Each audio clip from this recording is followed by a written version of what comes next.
Bom, permitam-me, antes de mais, agradecer a presença de todos, dar as boas-vindas aqui ao auditório do Hospital Escola da Fundação Fernando Pessoa e, sobretudo, agradecer naturalmente à professora Teresa Toldi por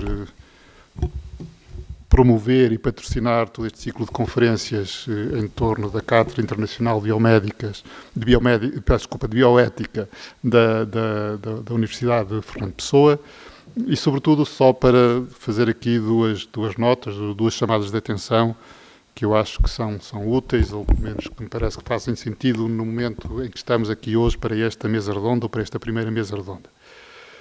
Sobretudo gostava de manifestar a minha satisfação por estar aqui hoje naquilo que eu acho que é, apesar de tudo, ou de um modo geral, um tema muito auspicioso para a Universidade de Fernando Pessoa. Traz aquilo que melhor nos caracteriza em termos das nossas competências, traz aqui à nossa volta todo aquilo que são as nossas valências científicas, que vão desde a área das humanidades, que a Teresa está aqui ao lado e espelha bem, até à saúde, também é visível aqui no painel, e passando pela tecnologia, também aqui no painel, que de facto são as áreas nas quais a Universidade de Fernando Pessoa tem vindo sistematicamente nos últimos anos a crescer e a afirmar-se, e sobretudo espelham muito mais do que uma opção, se quiserem, tática ou estratégica, espelham muito a maneira como a Universidade de Fernando Pessoa vê a sociedade, vê o mundo e, sobretudo, como vê, e perdoem-me a expressão, o homem inteiro e incompleto. O que eu quero dizer com isto é que olhamos, sobretudo, para todas as dimensões do conhecimento, muito na perspectiva do bem-estar, da sociedade e da humanidade. E, por isso, hoje, eu acho que o tema que nos traz aqui é um tema muito, muito feliz, traz as vicissitudes da relação do homem da tecnologia, da relação do homem com a tecnologia, a máquina em sentido mais estrito, naturalmente, quando nós falamos aqui em inteligência artificial, mas também, sobretudo, é um tema que convoca permanentemente a nossa reflexão. Eu acho que o tema que nos traz aqui também hoje, e acho que é importante salientá-lo, é revelador das nossas apostas mais recentes, e quando falo das nossas apostas mais recentes é da Universidade e também, naturalmente, da Fundação, e que tem vindo a alargar progressivamente a área de intervenção da Universidade no universo da saúde, do qual o exemplo mais conhecido, que todos sabem, é nós termos o segundo curso de Medicina privado no país e no qual estamos, naturalmente, empenhados e apostados em fazer uma referência, seja pela modernidade do seu currículo, seja, sobretudo, pela modernidade da abordagem, que, de resto, nós aos poucos vamos fazendo por dar a conhecer. Não sendo eu um especialista da área da saúde, nem sequer da área da tecnologia, pelo contrário, sou um homem especialista da área das finanças, que não tem nada a ver com isto, vou-me atrever a fazer aqui dois ou três comentários que eu acho que, apesar de tudo, também me parecem que são oportunos. A primeira é que, se quiser, numa reflexão muito rápida, tecnologia e medicina, que nós hoje parece que colocamos como sendo um tema novo, é de facto um tema de sempre da medicina. Porque todo o tratamento da medicina se resulta, ou pelo menos se resume, a recolha e tratamento e análise de informação e, basicamente, produzir e sistematizar um conjunto de práticas que nós achamos que são capazes de guiar a atividade médica e os médicos no exercício da sua profissão. A evolução da medicina tem sido um percurso não sem sobressaltos, não sem controvérsias. A cada momento, quando há novas abordagens, somos confrontados com o juízo de natureza social e moral, portanto é aí que eu acho que está, sobretudo, o tema da natureza mais ética do assunto, e perante riscos e incertezas nós vamos progredindo com algumas hesitações, um sentimento de cautela, um sentimento de esperança, portanto a gente vai avançando e vai retrocedendo e vai permanentemente alimentando uma discussão. Ainda hoje nós somos confrontados, quer nas narrativas históricas, quer inclusive na antropologia ou na história da antropologia, dos conflitos que existem permanentemente entre a ciência, a religião, os nossos valores, a nossa moral, e nós vamos vendo isto subsistir inclusive nas sociedades modernas, em algumas geografias, e, sobretudo, um sentimento de que as práticas médicas não são de todo universais, ou seja, não existe uma prática uniforme e universal, e que também tem muito a ver, ou que reflete também que a medicina também tem muito a ver com questões de natureza social. Individualmente há práticas, ou pelo menos há questões que nos desassossegam de forma permanente, questões que às vezes nos levam a pensar, será que a gente quer saber se vai ou não vai ter determinada doença, queremos viver com essa angústia, ou pelo contrário, se calhar não, queremos ter mais cuidado na nossa saúde. Há temas da saúde, em meu entender, hoje em dia, que têm sobretudo uma dimensão muito mais antropológica do que propriamente simplesmente médica na prática mais de cuidados médicos, e por isso, quando nós falamos em médicos, a relação com a cultura ou a maneira como nós optamos ou não por determinado tipo de soluções médicas é um tema que nos ocupa e que nos alimenta de forma consciente e de forma continuada. E, portanto, eu gostava de trazer para aqui a primeira dimensão, se quiserem, do debate, que seguramente vai acontecer hoje, que é as questões de natureza mais ética, quais são os limites do nosso avanço, onde é que a gente tem que parar, até onde é que a gente pode continuar neste misto de dúvidas e hesitações.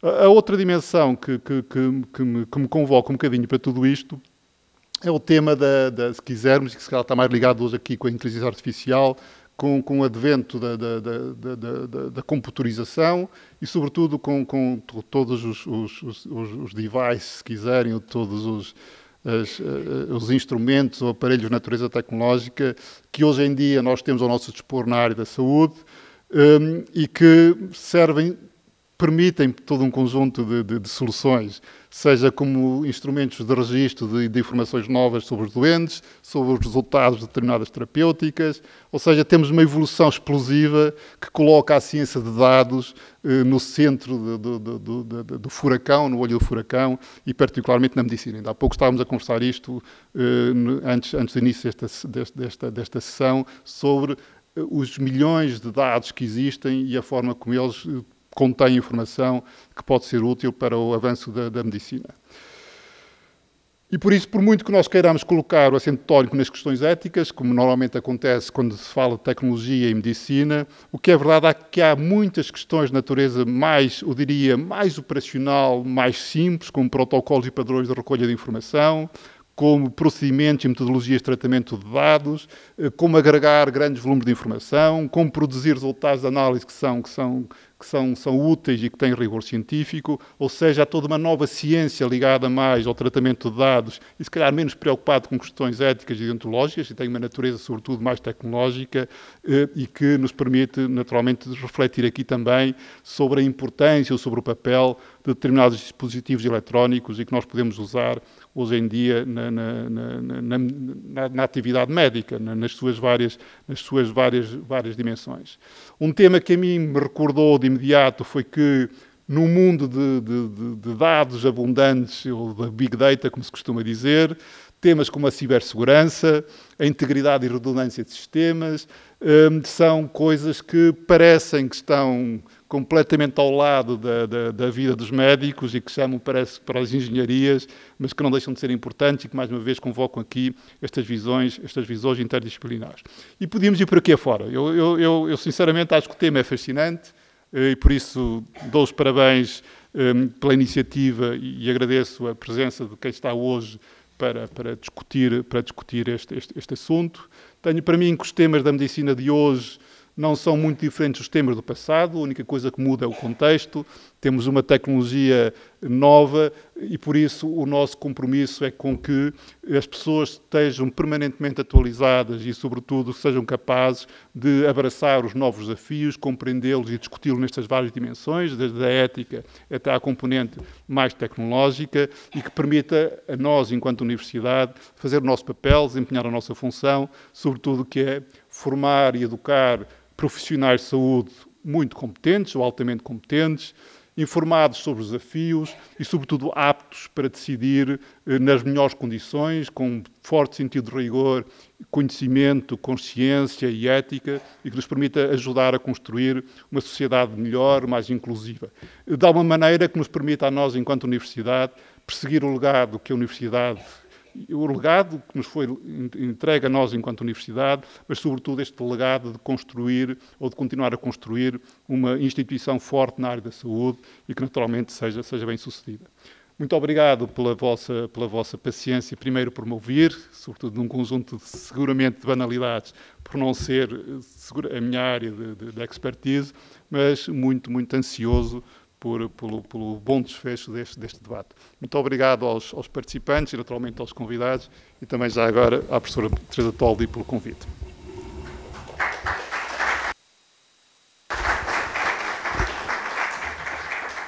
Muito boa tarde. Eu queria começar por agradecer a presença do Sr. Reitor, o professor Dr. Álvaro Nascimento, também agradecer a presença da professora doutora Daniela Mendes, do Sr. Enfermeiro Diogo Pessegueiro, Bernardo Moura. Queria agradecer também, obviamente, aos convidados que aceitaram o nosso convite para estarem aqui, o professor Feliz Gouveia, o professor Luís Martins, o professor Tiago Taveira Gomes, o professor Francisco Mesquita, que é membro da cátedra e que será o moderador desta sessão, tendo a espinhosa tarefa de conseguir manter o tempo a que nos tínhamos proposto. Eu queria também, por fim, agradecer à doutora Carla Sousa, ao Dr. João Ferreira, à doutora Ana Santos e ao Dr. Dinis Pinheiro, pelo trabalho incansável, pela total disponibilidade, pelo empenho que põem no vosso trabalho. E gostaria só, muito brevemente, de enquadrar este primeiro evento numa sequência que depois terá mais três eventos e que se enquadram naquilo que nós escolhemos como sendo o tema para a cátedra este ano, que é comunicar, humanizar, criar pontes. Eu já cortei aqui umas coisas. Vivemos uma época de grandes desafios, depois de anos em que a comunicação direta entre as pessoas podia constituir um risco para a saúde e em que a tecnologia ocupou o espaço da comunicação possível, vivemos hoje de uma forma cada vez mais acelerada, um fascínio estonteante por formas de comunicar que por vezes, se não muitas vezes, são geradoras ou podem ser de silêncios empobrecedores. A inteligência artificial promete-nos, ou não, penso que é uma questão que vai ser discutida também, um admirável mundo novo em que, inclusivamente, o cuidado do outro pode ser delegado num robô programado para substituir, rentabilizar, programar formas de interação, mas de interação sem alma. Como nos definimos hoje?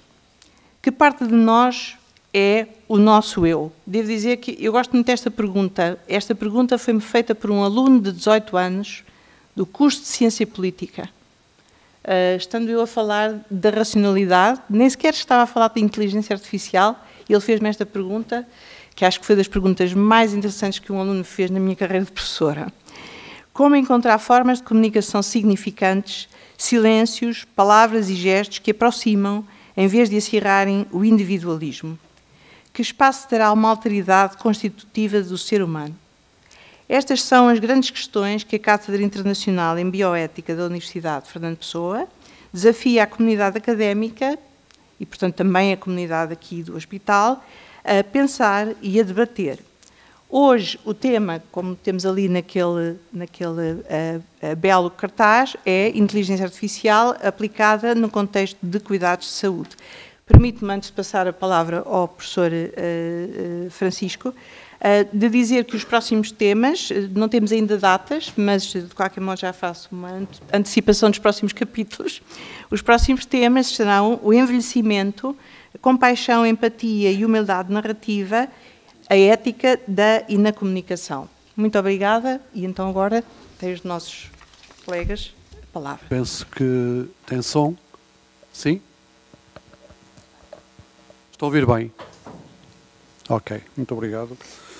Bom, eu inicio a minha breve intervenção neste momento, cumprimentando o Sr. Reitor,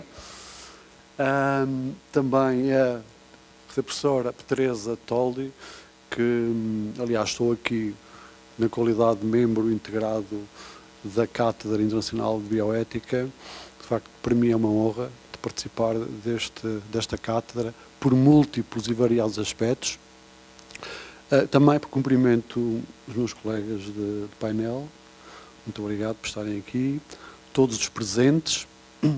E vou-me permitir, enfim, nós não temos muito tempo, mas eu gostaria de partilhar aqui algumas questões que, enfim, que me parecem interessantes. De facto, muito embora não tenhamos tanto tempo quanto seria desejável, mas, enfim, hoje o tempo é de facto algo raro.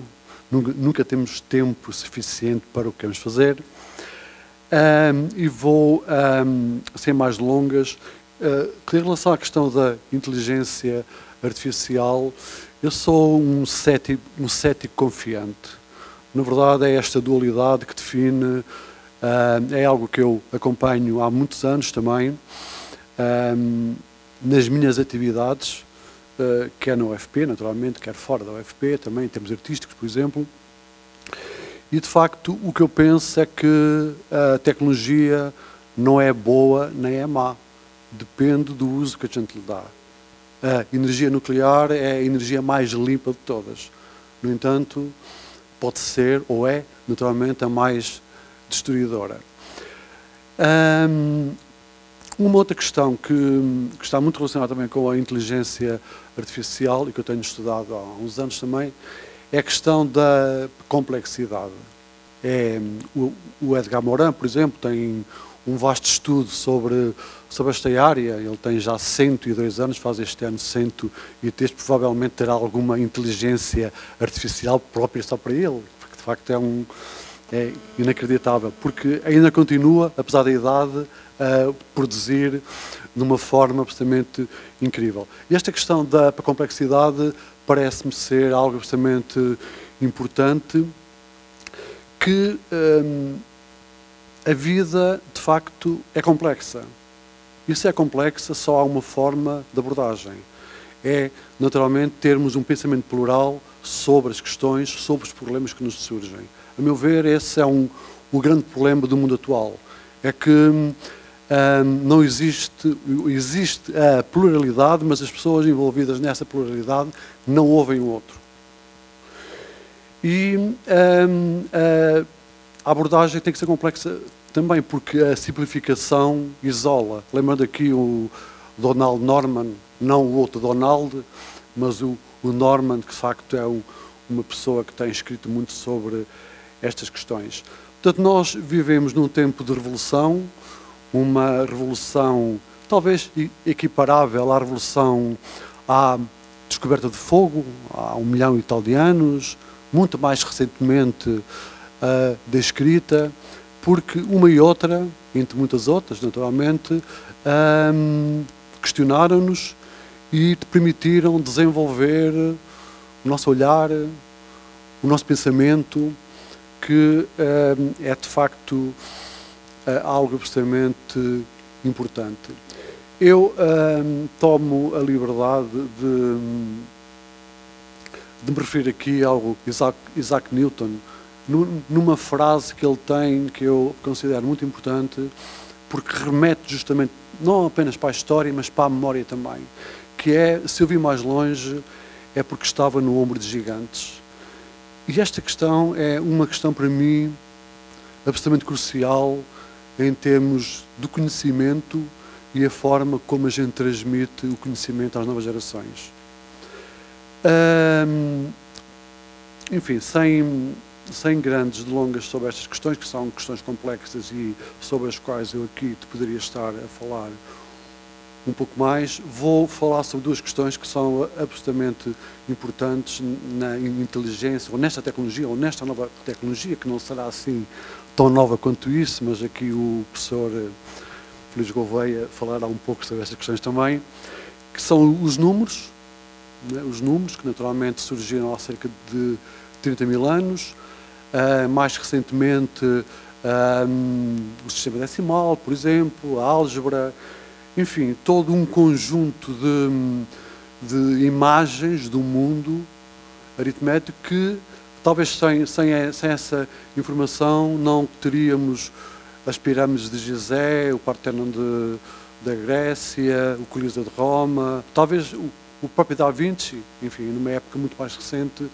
não tivesse existido. E depois, também de forma complementar, que eu acho que é uma questão muito relacionada com a inteligência artificial, são as próprias ideias, a filosofia. E encontrei por acaso uma nota muito curiosa sobre Sócrates, 4 séculos antes de Cristo, que cogitou a possibilidade de algoritmos que pudessem ler o comportamento humano, distinguindo o bem do mal. Claro que é outro tipo de algoritmo, mas era, na verdade, uma grelha que ele pensou e que cada um deveria usar para se autoclassificar na dualidade mal ou bem. Eu acho que esta questão depois acabou por ser desenvolvida, naturalmente, por grandes poetas, grandes filósofos, grandes pensadores, até chegar ao nosso tempo. Porque, como dizia Platão, nada se conhece, tudo se reconhece. Nós acabamos por ser um produto de tudo isso. Bom, mas afinal, o que é o algoritmo? O termo algoritmo é descendente direto de um árabe que tem um nome assim um pouco extenso, que viveu no século VII, VIII e IX, já da nossa era, que era conhecido como o algoritmo, uma palavra árabe, mas já algo próxima do algoritmo. Ele foi, inclusivamente, um dos fundadores da álgebra gigante,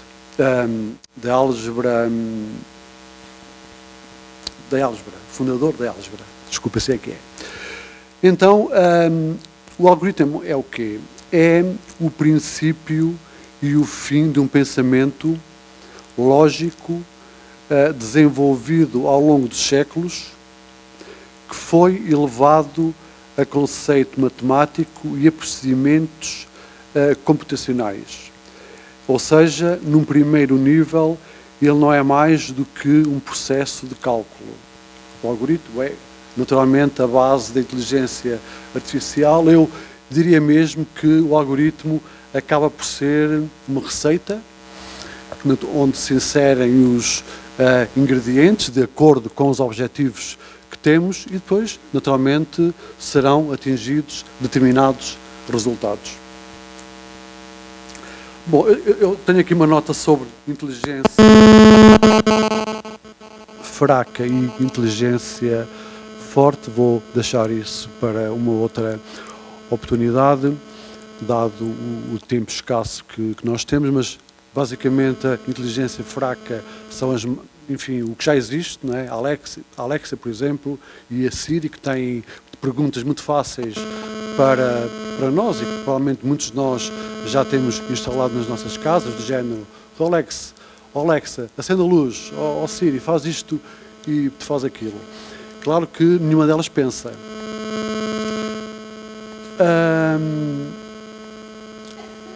E depois a questão da inteligência forte, uma nota muito breve: inteligência artificial forte, que será aquela inteligência ou as máquinas que pensam, que têm consciência, mas eu, sinceramente, pelo que li, muitas pessoas de áreas diferentes, pude concluir que será uma impossibilidade. A ver, vamos se será isso ou não.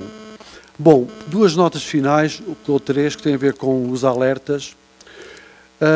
Um sociólogo italiano chamado Antonio Casilli diz: a inteligência artificial depende de milhões de micro-trabalhadores pobres. Aliás, já há um tema muito curioso dos Kraftwerk, que tem muitas décadas já, que se chama Robô, e eles falam um pouco da letra, plasma um pouco esta questão, e na verdade todos somos um pouco também, muito embora de uma forma invisível, quando fazemos tarefas muito simples, um simples like, por exemplo, numa rede social, provoca este trabalho invisível, que depois ou que está a ser útil a quem se aproveita desse trabalho, diria assim. O Banco Mundial publicou um relatório que indica que cerca de 430 milhões de pessoas estão a trabalhar no mundo a produzir inteligência artificial. Vejam bem, 435 milhões de pessoas. Dos quais cerca de 30 milhões se situam nos países mais desenvolvidos, Europa, Estados Unidos, etc., os engenheiros e especialistas nessas áreas, vá lá, se bem que eu acho que não há propriamente especialistas numa área tão abrangente quanto esta, e grande parte dessas pessoas, ou seja, cerca de 90 pessoas, a remuneração média são 2 horas por dia do trabalho que elas fazem, sendo certo que em muitos países estas pessoas são pagas em quantidades de feijão, por exemplo, entre outros alimentos. O outro alerta tem um pouco a ver também com a área que eu desenvolvo, a arte e a comunicação em geral. Neste momento há um longo processo, há vários processos, mas há um longo processo contra empresas similares ao ChatGPT que utilizam indevidamente imagens com direitos autorais que essas empresas não respeitam. Imagens, por exemplo, do Alexandre Farto, o Viles, português, como sabem, é um dos grandes artistas globais, com uma técnica muito própria, mas o Andy Warhol, por exemplo, o Jean-Jacques Basquiat, o Van Gogh, o Miró, entre muitos outros. Portanto, essas empresas estão justamente a ser alvo de procedimentos judiciais a propósito do uso indevido dessas imagens para atingirem objetivos que não estão devidamente definidos e, inclusivamente, eles deveriam pedir autorização, naturalmente, a essas pessoas. Portanto, a inteligência artificial não é apenas uma ciência, é um grande mercado, é um grande negócio. Em vez de distribuir as receitas entre os capitalistas e os trabalhadores, as empresas tendem a pagar aos últimos cada vez menos. Esta questão não é nova, naturalmente, é uma questão que existe, que se espera que a inteligência artificial tenha um novo olhar sobre estas questões. O meu último ponto é esperança e de um breve extrato de um texto que eu li do Pedro Domingos. Ele é professor destas áreas das tecnologias na Universidade de Washington, que diz o seguinte: acima de tudo, os potenciais benefícios da inteligência artificial são extraordinários: curar as doenças, gerir melhor as cidades e o ambiente, gerar riqueza, fazer novas descobertas científicas, dar a cada um de nós uma infinidade de assistentes pessoais que nem as pessoas mais ricas do mundo podem hoje ter. Quanto mais cedo, melhor. O maior risco da inteligência artificial é que a obsessão com os seus riscos nos leva a perder esta oportunidade sem par. Enfim, é um olhar muito positivo sobre a inteligência artificial, que eu partilho em parte, como aqui ficou dito. E então vou passar a palavra, muito obrigado antes de mais a todos, e vou passar a palavra para o professor Luís Gouveia, que está aqui do meu lado, Feliz Gouveia, que está aqui do meu lado esquerdo. Uma nota biográfica muito rápida. O professor Feliz Gouveia é diretor da Faculdade de Ciências e Tecnologia. Ele esqueceu-se de colocar isto na nota biográfica, mas naturalmente é importante. É professor no MIN, Ministério, desculpa, Mestrado Integrado de Medicina, assim é que é. doutorado em Ciências Informáticas pela Universidade de Tecnologia de Compiègne, penso que é assim que se pronuncia, em colaboração com a Faculdade de Engenharia da Universidade do Porto. Foi responsável do projeto de investigação e de transferência de conhecimento com várias multinacionais europeias e com com a Agência Espacial Europeia na área de inteligência artificial. É professor na Universidade de Pessoa, naturalmente, desde 1996, tendo sido responsável pela participação na rede internacional de laboratórios Média, Interface and Network Design. Penso que é esta a designação, com sede na Universidade de Michigan, Estados Unidos, entre 2000 e 2005. Foi responsável e participou em projetos de ID, de projetos europeus, nacionais e internacionais, envolvendo parceiros da academia, do setor empresarial e outros. Muito obrigado. Muito obrigado. Está ligado, suponho que se ouve bem. Muito obrigado. Muito boa tarde a todos. Eu queria começar por cumprimentar o seu reitor, o professor Álvaro Nascimento, a professora Teresa Toldi, agradecer-lhe o amável convite, que já tive a oportunidade de o fazer pessoalmente, mas faço agora publicamente. Doutora Carla também, imprescindível no apoio e na organização, certamente. Os colegas que estão na assistência, os colegas que estão aqui também comigo no painel, e aos estudantes, que eu penso, ou então serão colegas muito novos também, o que também é possível. Francisco, muito obrigado. Foram levantadas várias questões, quer nas intervenções iniciais, quer agora com o Francisco Mesquita. A não ser que tivéssemos tempo para ficar aqui até amanhã, eu penso que não será possível abordá-las todas. Mas quando me foi endereçado este convite, eu pensei naquilo que eu poderia ter a partilhar convosco, que fosse um pouco mais diferente do que, enfim, aquilo que se lê todos os dias e que se ouve todos os dias, com o avanço que é realmente, ou tem sido extraordinário nos últimos anos, nesta área. E, em particular, na inteligência artificial aplicada no contexto de cuidados de saúde. E então, no título da intervenção que eu enviei à professora Toldi, eu penso que eu mencionava a explicação e adoção 50 anos da IA na saúde.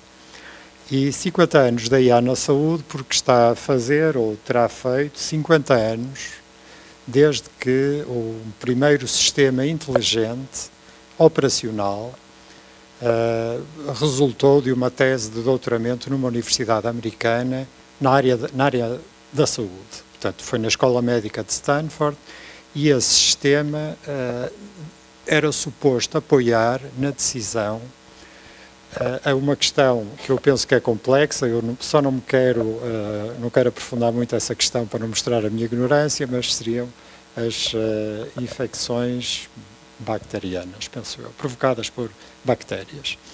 E, portanto, é uma área, na altura, pelo menos, devia ser uma área complexa, com alguns especialistas, e, portanto, o objetivo foi desenvolver um sistema de inteligência artificial, porque não havia outra forma de codificar e de representar o conhecimento. E, portanto, é preciso pensarmos também que, inicialmente, a inteligência artificial perseguia a representação do conhecimento, como representar num computador, que começavam a ser de larga utilização, não nos anos 70, mas um pouco mais tarde, larga utilização, como representar o conhecimento que os especialistas tinham e como permitir a utilização desse conhecimento. E este sistema, que se chamava MySyn, que podem consultar e encontrar facilmente muita informação, e as publicações e a tese original, certamente, destinava-se, portanto, a auxiliar os médicos, os especialistas, e a treinar os estudantes também. Funcionava de uma forma interativa, ia colocando questões e os especialistas iam respondendo desde informação geral sobre o doente até depois outras questões relativas a análises que teriam sido efetuadas.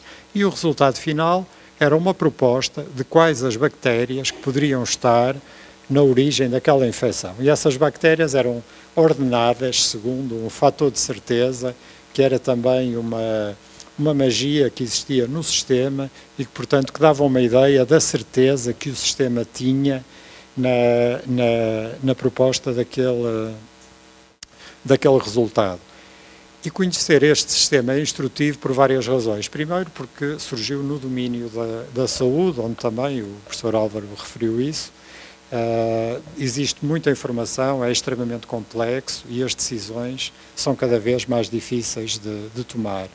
E estamos nos anos 70, preciso pensar que estávamos nos anos 70, não havia computadores, ou os computadores eram caros, limitados, não existia o computador pessoal, e um dos sucessos iniciais desse sistema foi a faculdade que tinha de se explicar. Ou seja, o utilizador poderia não responder a uma questão, mas perguntar-lhe porquê. Ou seja, porquê é que esta questão está a ser colocada.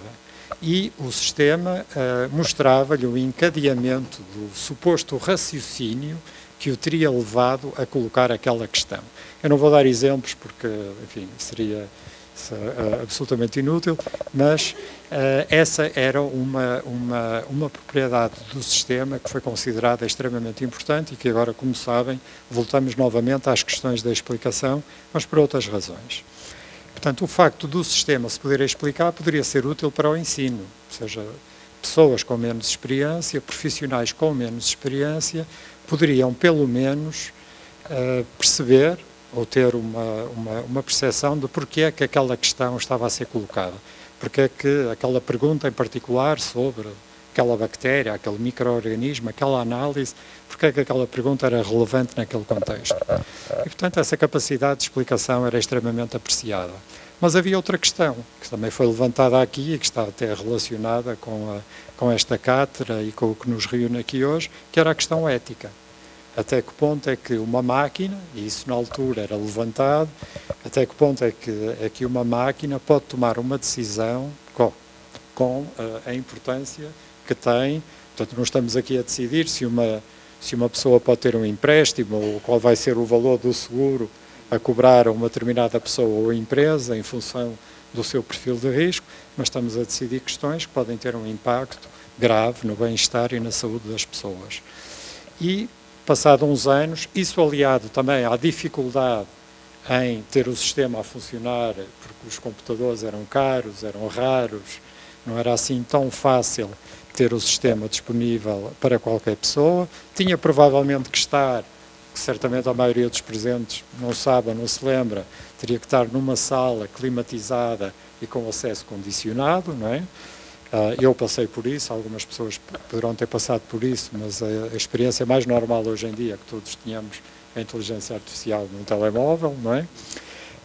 E todos esses fatores motivaram com que a vida deste sistema pericial, que era o nome que se dava na altura, fosse relativamente curta. Portanto, a tal adoção por parte dos profissionais da área, as questões éticas colocadas, a dificuldade de acesso, aliado ao facto de que a tecnologia da altura permitia, por exemplo, que a concordância do sistema com o especialista fosse apenas, no máximo, 70% dos casos, portanto, o sistema estaria correto em 70% dos casos, o que era uma percentagem considerada relativamente baixa, fez com que este tipo de sistemas deixasse de ser utilizado.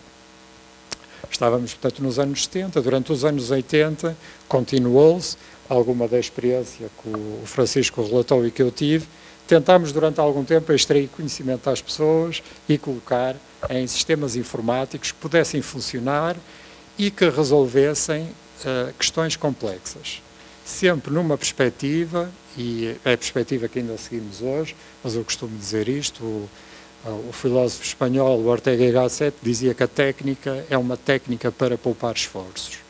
Mas, inevitavelmente, essa poupança de esforços vai levar a consequências sociais, enfim, com impacto na vida profissional e pessoal das pessoas, e, portanto, enfim, é uma perspectiva da qual eu não partilho. Prefiro pensar na técnica como um esforço para inventar esforços, ou seja, algo que nós não teríamos capacidade de fazer, mas que agora temos capacidade de fazer porque temos a tecnologia à nossa disposição.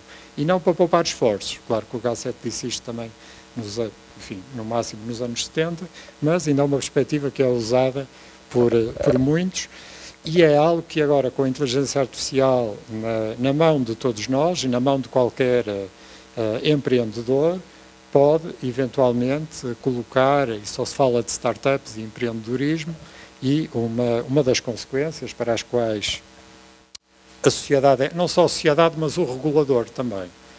O Sr. Álvaro é das finanças também, e depois vão querer começar a cobrar a segurança social ao ChatGPT e a outras ferramentas e outro tipo de mecanismos que não só a sociedade, mas a própria organização da sociedade tem que pensar também em como poderá proceder nesses casos. Mas continuando esta linha temporal, estamos nos anos 80, 90, começou a aparecer o tipo de inteligência artificial que nós vemos hoje em dia mais divulgada, e começou com o chamado conexionismo. E foi a primeira etapa de tentar reproduzir, portanto, não só ter uma simulação do comportamento humano, porque a inteligência artificial até essa altura simulava, o que quer dizer que a componente funcional ou tecnológica era completamente diferente, mas a partir do momento em que se começa a replicar, quer dizer que se começa a ter mecanismos de funcionamento semelhantes ao original. É a diferença entre os modelos, as cópias, as réplicas, os simuladores, os emuladores. E então esta componente técnica muito semelhante ao original seria o nosso cérebro e a forma como ele está organizado em neurónios, sinapses, fenómenos químicos, impulsos, transmissões. E o chamado conexionismo. E 5 minutos. Vou nos anos 80, eu penso que posso avançar nos próximos 45 minutos, obrigado. E o conexionismo começou, portanto, também todos devem conhecer um pouco a história, e houve alguém muito inteligente que resolveu colocar uma questão a essas chamadas redes neuronais, porque imitavam ou replicavam, se quiserem, o funcionamento do cérebro humano, e foi resolver o problema do ou exclusivo na lógica. E o problema do ou exclusivo na lógica é um problema que se aprende, não sei se é na 4ª classe, ou no 5º ano, ou no 6º ano, é algo que é relativamente básico, é uma tabela de verdade, que diz apenas se as entradas são 0 ou 1, ou verdadeiro e falso, qual é o resultado. Mais simples do que isso não pode haver para um sistema altamente sofisticado. Acontece que, se quisermos modelar esse problema, é um problema chamado não linear. Não tem uma separação linear no resultado. E os sistemas mais sofisticados conexionistas na altura, estamos a falar do fim dos anos 70, não conseguiram resolver esse problema. E então, a partir daí, o conexionismo foi completamente abandonado. Eu lembro-me, na altura, usar alguns desses algoritmos que tinham que ser muito simples, porque não havia poder computacional, não havia grandes conjuntos de dados como hoje, era tudo muito experimental. Havia aplicações na área médica também, mas todas muito reduzidas, porque também não havia muitos dados. Havia esta necessidade, como hoje temos a telemedicina, para usar especialistas à distância. Quando não havia telemedicina, pensava-se, eu posso enviar um sistema especialista e esse sistema especialista vai ajudar alguém que está num local remoto, ou, enfim, geograficamente distante, não tem um acesso direto a especialistas e vai poder auxiliá-lo. Essas redes não funcionaram provavelmente até um pouco mais do início do século XXI, e depois começou-se a pensar em utilizar, usando as capacidades de cálculo que existiam, e eu acho que esse é um fator extremamente importante, e é o que está a fazer a diferença toda hoje em dia, usando a capacidade de cálculo que se tem e a grande quantidade de dados, os mesmos algoritmos puderam começar a funcionar. E então voltamos ao problema da explicação, que não sabemos explicar como funcionam. Porque entre uma mistura de técnicas estatísticas, técnicas não lineares, filtragem, não sabemos exatamente porque é que um sistema nos dá uma determinada resposta. E hoje em dia isso continua a ser um fator essencial, principalmente em áreas que têm um impacto muito importante, como é a área da saúde, obviamente, mas continuamos sem conseguir explicar o que estes sistemas fazem. Claro que podem-me dizer, há aplicações que podem ser relativamente inócuas. Eu posso estar na área da imagiologia. Hoje em dia nós sabemos que a taxa de sucesso ronda quase os 100% no diagnóstico com imagens médicas, em vários domínios, e portanto essa é uma aplicação inócua e que traz grandes vantagens para o profissional, o especialista que está a analisar centenas de imagens ou que não tem capacidade de, em grande escala, consultar todos os casos parecidos, porque pura e simplesmente seria humanamente inviável. E este é um daqueles exemplos em que realmente nós podemos usar esta tecnologia para nos aumentar as nossas capacidades. Ou seja, fazer algo que nós não faríamos. Eu não consigo consultar 10.000 imagens do último mês, ou do último meio ano, ou do último ano, mas eu posso ter um sistema que me vai recolher as 10, 20 ou 30 mais significativas para eu analisar. E este é um aspecto importante e parece-me que deverá guiar a aplicação, em primeiro lugar, deste tipo de tecnologias. E só para terminar, o Francisco já me deu 2 ultimatos, eu penso que o último é de vez. A União Europeia resolveu e muito bem, e aliás está na vanguarda, pelo menos a nível mundial, na regulamentação da IA, e resolveu classificar os sistemas quanto ao impacto que podem ter. E, portanto, isso é recente, eu suponho que será de junho ou julho do ano passado. É algo que vai ter impacto e que é um alerta também para as pessoas que desenvolvem, que utilizam ou que querem utilizar, é perceber qual é a classificação daquele sistema. Hoje em dia, nos dispositivos que consomem energia, nós temos as letras da eficiência energética, temos também uma classificação para a capacidade de reciclagem e num sistema de inteligência artificial nós teremos uma classificação quanto ao impacto que poderá ter.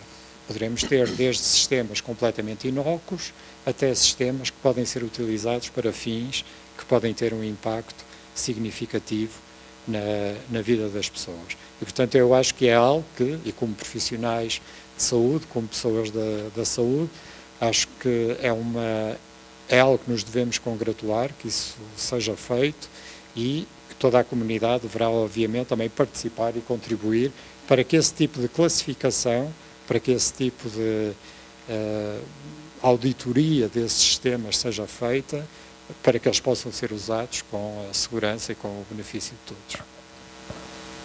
Suponho que cheguei ao fim. Muito obrigado.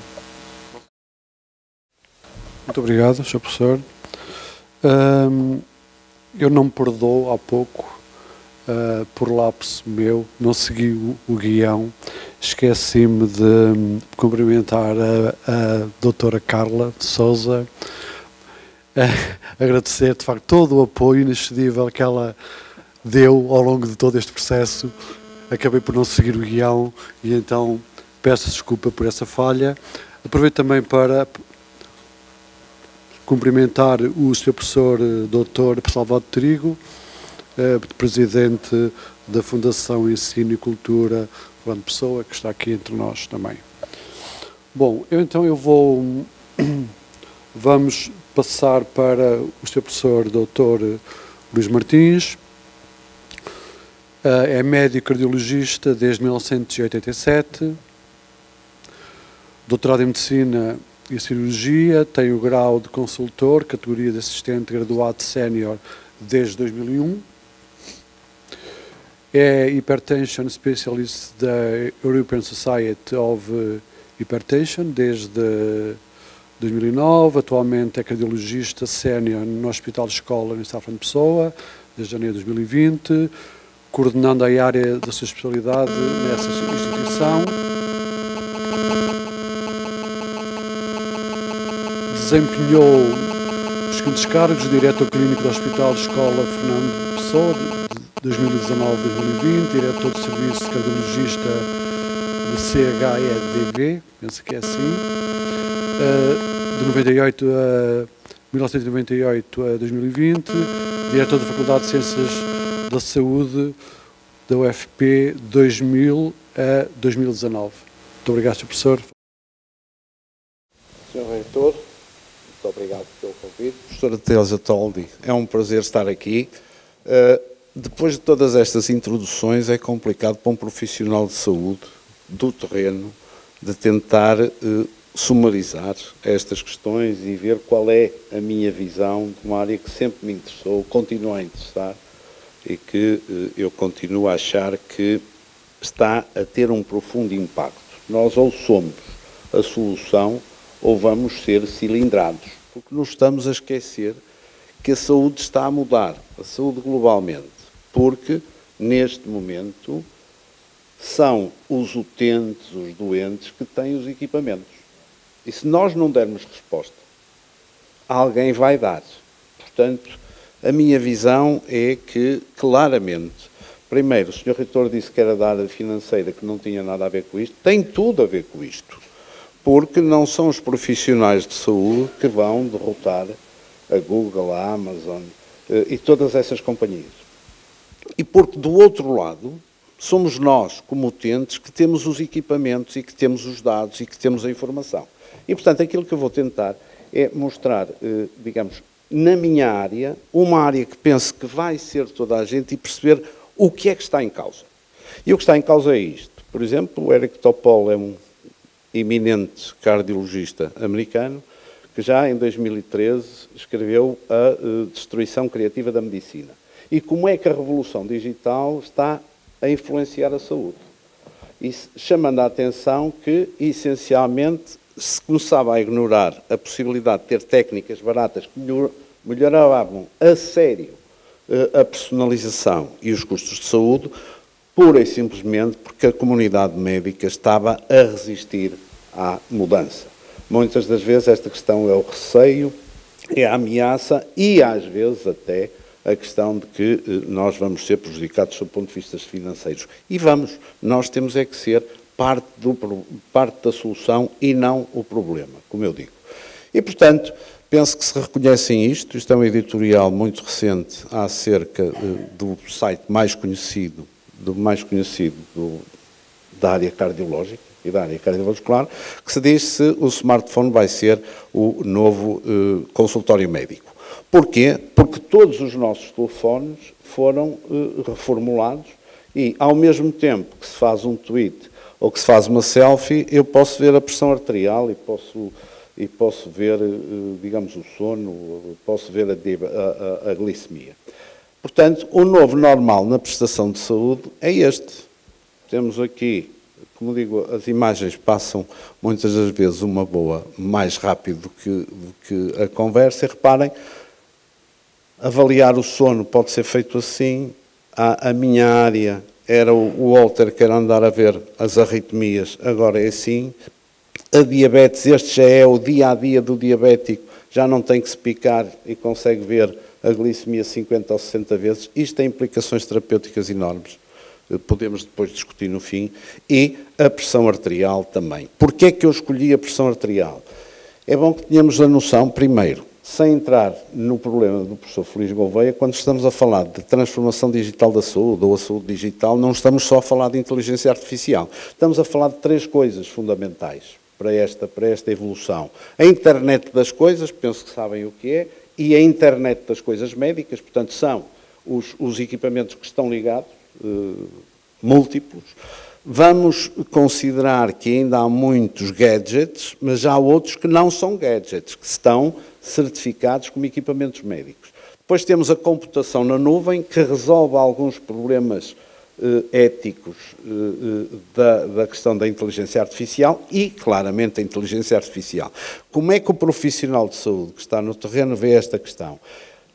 Como digo, sem querer entrar em foice em seara alheira, nós temos, sensivelmente, os sensores, como digo, neste momento, são essencialmente possuídos pelos utentes, por todos nós. Nós temos os equipamentos que dão informação, que depois se vão articular com os portais, através do Wi-Fi ou através da Bluetooth, que depois se vão articular e verter informações para as nuvens, tendo o armazenamento, o processamento e depois a efetivação para o médico, para tomar a decisão que, no fundo, vai terminar com a ação no utente. É esta a transformação digital da saúde, pelo menos na ótica do utilizador.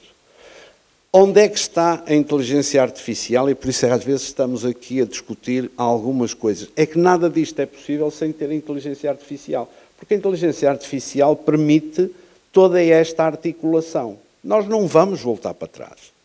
Podemos ter algumas dúvidas éticas, podemos ter algumas dúvidas relativamente à fiabilidade dos dados, à segurança dos dados, mas vai ser impossível voltar para trás. Portanto, são discussões interessantes, mas nós temos que ajudar. Porquê? Porque muitas destas tecnologias mudaram já a saúde e a pandemia tem uma responsabilidade enorme, que é transformar os cuidados de saúde mudando a forma como são prestados os cuidados, quando são prestados, aonde são prestados, a quem são prestados e por quem é que os presta. Isto é um facto e a inteligência artificial é essencial para isto. Depois, a tendência geral de tudo isto é de que está a existir um afastamento progressivo dos hospitais, dos centros de saúde, para a prestação de cuidados em ambientes mais cotidianos, no domicílio, no lar, etc. E, portanto, chamando a atenção que, porque é que eu escolhi a hipertensão arterial? Muito simples, porque são as doenças crónicas não transmissíveis as que requerem acompanhamentos regulares, ajustes terapêuticos que são repetitivos, são as que mais vão beneficiar destas tecnologias. Porque são tarefas repetitivas, com uma quantidade enorme de informação, que nos vão permitir não só melhorias na detecção, na triagem, no tratamento e no controle dessas doenças. Porque é que é importante?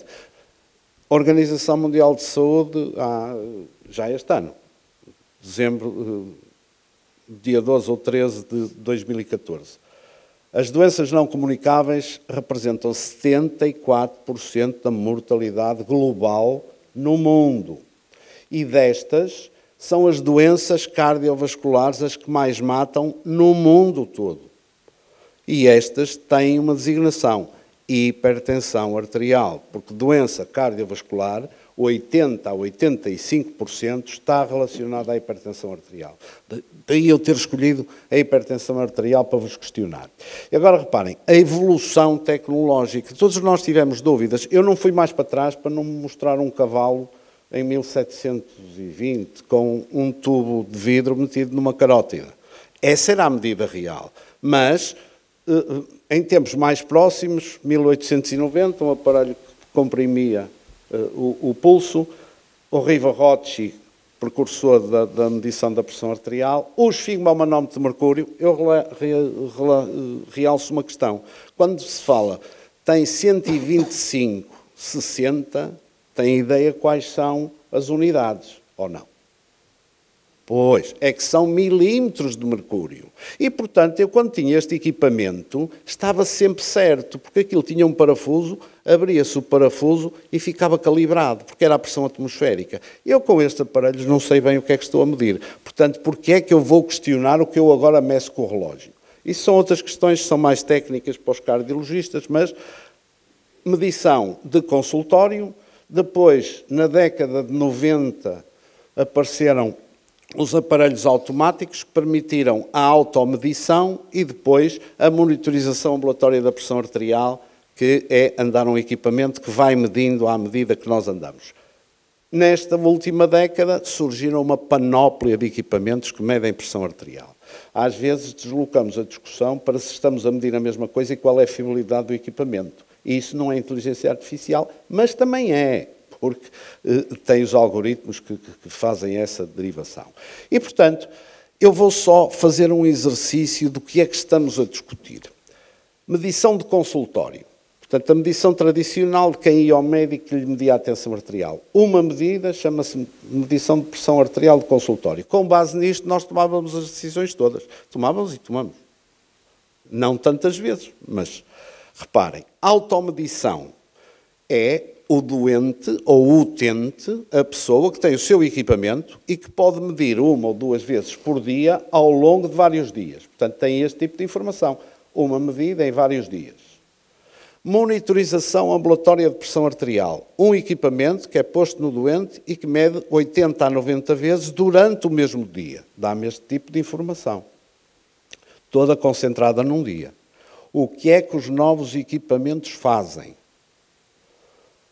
500 ou 600 medidas, praticamente em contínuo, que me dão média e que eu consigo saber como é que a pressão arterial varia ao longo do dia, ao longo do mês, ao longo do ano, ao longo das estações, como é que querem ser tratados individualmente.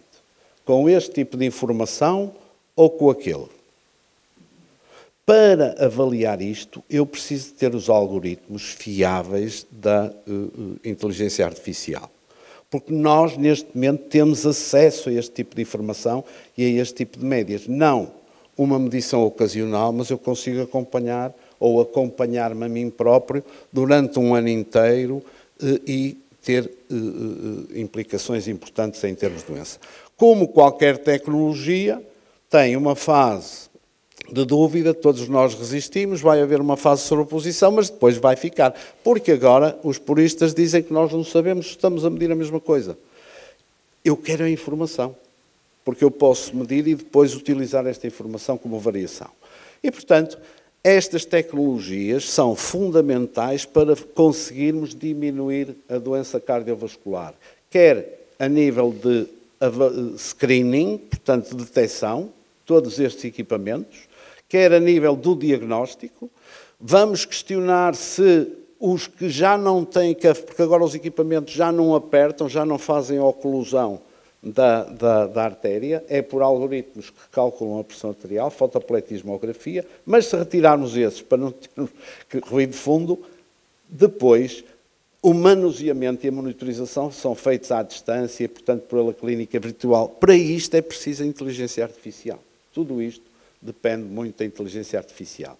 E reparem, as últimas guidelines de hipertensão publicadas já no final de 2013 dizem que para o diagnóstico, para a fase de iniciação, para o follow-up curto, para o follow-up longo, teremos claramente que utilizar a monitorização em termos ambulatórios e até os telecuidados para podermos ter eficácia, porque realmente não estamos a mudar o panorama da doença cardiovascular a nível mundial. E, portanto, as tecnologias, aonde a inteligência artificial é o centro de tudo isto, permitem o autodiagnóstico, a monitorização remota, a comunicação das pessoas com os prestadores, a medicação e acertos, melhorando muito a adesão à terapêutica, que é um dos problemas principais, e, obviamente, a educação.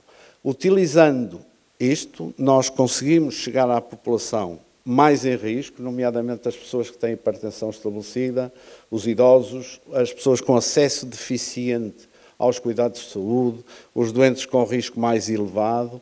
Portanto, melhorando a adesão, intensificando o tratamento, maior segurança, maior qualidade, melhor controle da pressão arterial, obviamente, se 80% a 85% da doença cardiovascular depende da pressão arterial, se nós melhorarmos, claramente vamos melhorar os desfechos. E isto, eu gostava de chamar a atenção, que é bom para todo o mundo.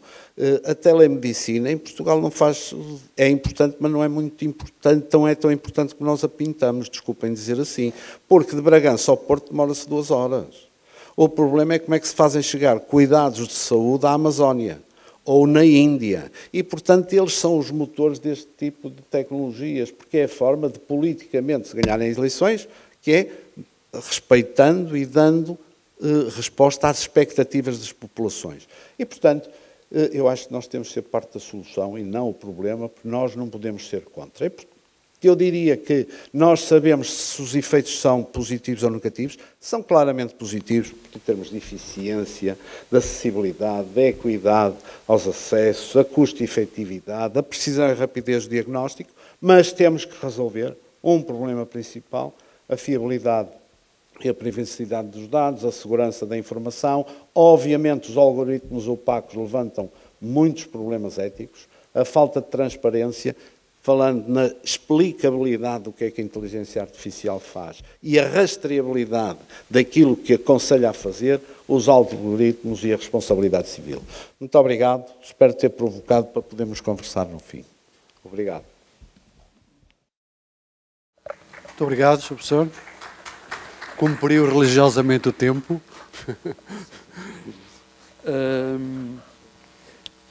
Há uma questão prévia que nós vamos ter cerca de 15 minutos para poderem colocar uma questão aos nossos convidados. Isso pode ser feito pelo streaming, acho que é pelo YouTube que está a ser transmitido. Penso que tem uma janela onde poderão entrar e colocar alguma questão. Ou então, no final, talvez seja mais fácil de ser aqui colocado. Enfim, também não somos muitos. Bom, então, vou passar a palavra, somente, por favor, para o Sr. Professor Tiago Tabeira Gomes, docente da UFP, da Faculdade de Ciências da Saúde, e também do Mestrado Integrado de Medicina, médico especialista em Medicina Geral e Familiar, doutorado em Informática Médica e Educação Médica pela Faculdade de Medicina da Universidade de Porto, mestre em Engenharia de Informação pela FEUP, professor auxiliar convidado do Hospital Escola UFP e FMUP, Faculdade de Medicina da Universidade de Porto, nas áreas de Medicina Preventiva, Patologia, Ciência de Dados e Informática Médica, fundador de diversas empresas que operam no espaço de investigação e desenvolvimento em tecnologia da saúde. Muito obrigado, Sr. Professor. Muito boa tarde a todos. Muito rapidamente agradecer o convite para estar aqui. É uma honra muito grande, este é um tema que me é muito próximo. Realmente tenho vindo a trilhar um caminho na interseção destas áreas e a inteligência artificial acaba por estar sempre aqui bem presente. E se calhar, tendo ouvido com muita atenção as partilhas dos colegas de mesa e atendendo à adiantada hora, eu se calhar vou fazer aqui algumas considerações de tópicos que me parecem também importantes neste âmbito e que ainda não falamos. Porque, no fundo, eu diria que nós podemos olhar para a inteligência artificial, que é um conceito, diria eu, muito difícil de definir, mas olhando na perspectiva pragmática, o de nós conseguirmos automatizar tarefas que conseguiríamos ou que entenderíamos ser necessário algum tipo de inteligência semelhante à do ser humano para ser realizadas. E tendo isso como base, nós podemos olhar nisto na saúde em duas ou três perspectivas.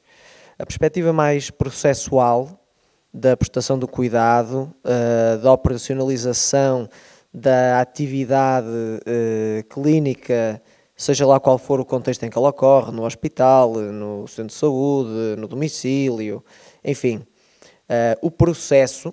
E quando nós pensamos em processo, estamos num domínio técnico, onde conseguimos incluir bem os aspectos técnicos da atividade clínica, seja ela qual for a especialidade ou a área da saúde. E eu diria que, olhando friamente nesse domínio, nós conseguimos, em qualquer ponto desse processo, substituir a capacidade humana de uma forma com maior probabilidade de mimetizar o resultado procurado ou com menor probabilidade de mimetizar o resultado procurado. Portanto, olhando friamente à questão de processo. E no meu entender, eu vejo que nestes processos existem naturalmente pontos onde nós podemos ter oportunidades grandes de incluir a inteligência artificial e muito livres dos problemas criados pelo domínio mais moral ou humano ou deontológico que a prestação de cuidados de saúde também tem. Eu diria que esses são aspectos eminentemente da área de trabalho mais ou administrativa ou decisões, independentemente, estamos a falar de qualquer profissional de saúde tem sempre no seu trabalho decisões de um âmbito muito administrativo, é indissociável essa componente. E olhando à necessidade crescente de conseguirmos monitorizar as pessoas de forma continuada, de conseguirmos prevenir cada vez melhor as patologias, no meu entendimento, se não for esse o caminho, vamos assistir a uma implosão dos sistemas de saúde. Eu acho que há uma necessidade de conseguirmos ter escala na capacidade de prestar cuidados. E a forma como eu vejo nós conseguirmos ter escala, sem que isso seja aumentar a pressão dos profissionais, porque em todo o mundo assistimos a um esgotamento grande da capacidade dos profissionais. Basta ver nos Estados Unidos, acho que um dos últimos surveys a médicos era que mais de metade, se recomendava ser médico ou queria ser médico, não queria ser médico, sabendo o que sabe e estando onde está. Portanto, eu digo, olho para a inteligência artificial e penso, há uma proporção, um volume grande de trabalho que tem que ser feito e que não requer um grau de complexidade em decisão e que não tem um impacto crítico no caso de existir erro, porque ele pode ser facilmente compensado, mas que é um volume grande do tempo dos profissionais e que muitas vezes é aquela parte da prestação de cuidado em que nós sentimos que temos que fazer, mas não é o que nos realiza enquanto profissionais. E, portanto, essa esfera de atividades é uma esfera em que me parece que a inteligência artificial pode ter e vai tendo, com formas mais ou menos complexas, uma grande oportunidade de entrar e de se aproximar da prestação do cuidado. Estamos a falar em conseguir calcular automaticamente determinados parâmetros de interesse, estamos a falar em conseguir ordenar quais são os doentes que eu devia ver primeiro na minha consulta, estamos a falar em automatizar processos de notificar o utente mediante certas circunstâncias clínicas, estamos no fundo a discutir domínios que têm que ver com a operacionalização inteligente da forma como nós trabalhamos. Eu diria que essa é uma área limpa onde qualquer profissional de saúde agradeceria muito que o algoritmo estivesse lá ao lado, fosse no formato de um chat GPT, fosse numa lista ordenada dentro do sistema do processo clínico, fosse noutro formato qualquer, porque a inteligência artificial, eu diria, ela está muito mais presente e perto de nós do que nós imaginamos no dia-a-dia, mas não tem a forma do robô que fala para nós e que ela pode estar presente nos elementos com que nós já contactamos diariamente. E eu acho que esse é o grande breakthrough mais imediato e para o qual nós temos uma grande necessidade. Depois existe a outra vertente que eu diria mais ambiciosa e muito atrativa de desafiar a capacidade humana e de tentar substituir aspectos que nós entendemos serem os mais críticos da nossa capacidade e nós vemos... e também acho que é de certo modo propositado o posicionamento, por exemplo, de algumas empresas de grande tecnologia, vulgarmente chama-se as Big Tech, de tentar competir diretamente com a decisão médica. Por exemplo, os algoritmos da Google, do MedPalm, que tiveram muito impacto no final do ano passado, porque são do género do ChatGPT, mas treinados em textos médicos, capazes de terem resultados nos exames de National Board of Physicians, que é um exame obrigatório para se poder exercer a atividade médica nos Estados Unidos, o algoritmo conseguir ter resultados superiores à média dos colegas, as primeiras versões ali taco a taco e nas versões mais recentes bem superiores ao que os médicos conseguem. Portanto, eu pergunto-me qual é a necessidade de tentarmos substituir os médicos ou outros profissionais quando há problemas muito mais críticos na entrega do cuidado de saúde, onde a inteligência artificial é totalmente bem-vinda e estamos nós a gastar tempo aí. Pronto, isto já sai dessa esfera mais do processo e entra na esfera mais da ambição de que será que nós conseguimos construir máquinas que nos transcendem ou que nos podem substituir ou ser melhores do que nós.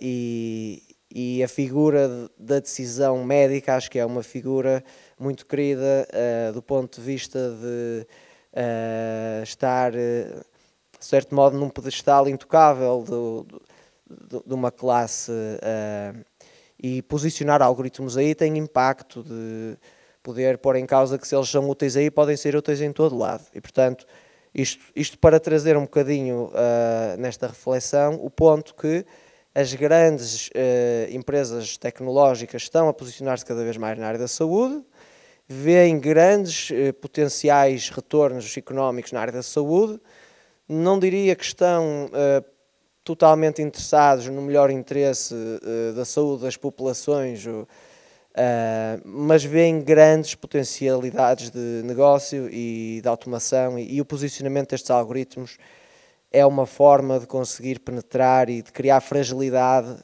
na minha maneira de ver.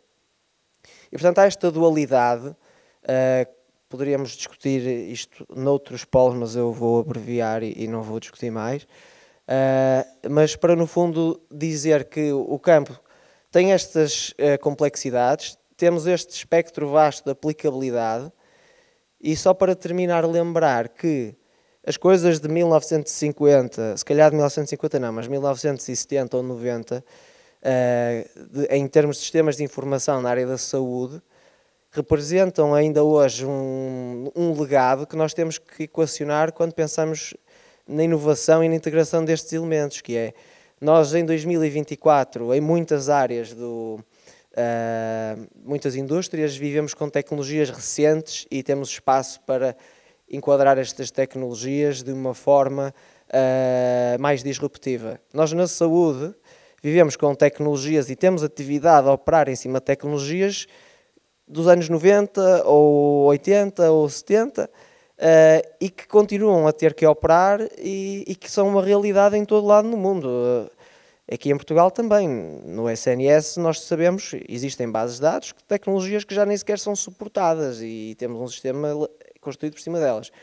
Portanto, há também esta linha do espectro de onde é que a inteligência artificial pode encaixar, mas também qual é a fragilidade sobre a qual nós estamos a construir. E a saúde, enquanto indústria na generalidade, é uma indústria que tem enormes fragilidades sobre o qual nós estamos a construir. E, portanto, o risco das tecnologias, a meu ver, também deve ser pensado nessa perspectiva.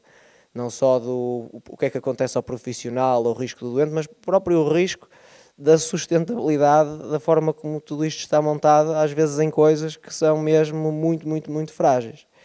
E com isto vou terminar e agradecer a vossa atenção.